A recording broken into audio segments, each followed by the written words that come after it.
I mean, 2016 has begun with a lot of volatility in the global financial markets, in contrast to perhaps 2008, 2009, when London was very much in the eye of the hurricane of that particular financial storm.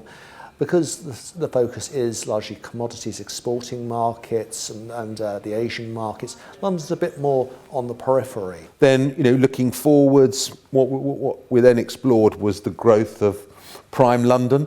And I think a lot of people think of prime as what Mayfair and St James's and City Core. That's prime.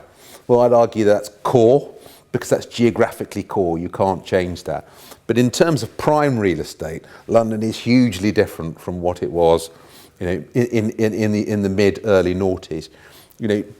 Infrastructure improvement, quality development has opened up new markets. And as Dan Gaunt said in his presentation, the millennial generation are more interested about where they work than where they live, and they don't accept standalone office buildings in a wilderness. I think there's certainly challenges for developers at the current time. If you think about the increased cost of land and also build costs is becoming a big issue. I think what we're seeing is developers much more interested in opportunities in zones 2, zones 3 and beyond. I think the story certainly over the past 5 years has been around central London being the main focus of activity. I think what we're now seeing is much more interest in the broader London story. Particularly as developers try and raise volumes and try and help the government meet its targets for housing delivery in London. I think over the past few years there's been a big focus on pound per square foot values in terms of appraisals and pricing of developments.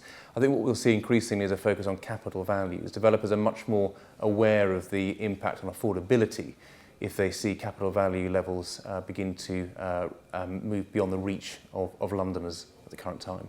And then sort of last section was looking at the risks. I mean, it can't be all positive. Obviously, there are risks. Positive side, rental growth looks good, 6.5% average across central London.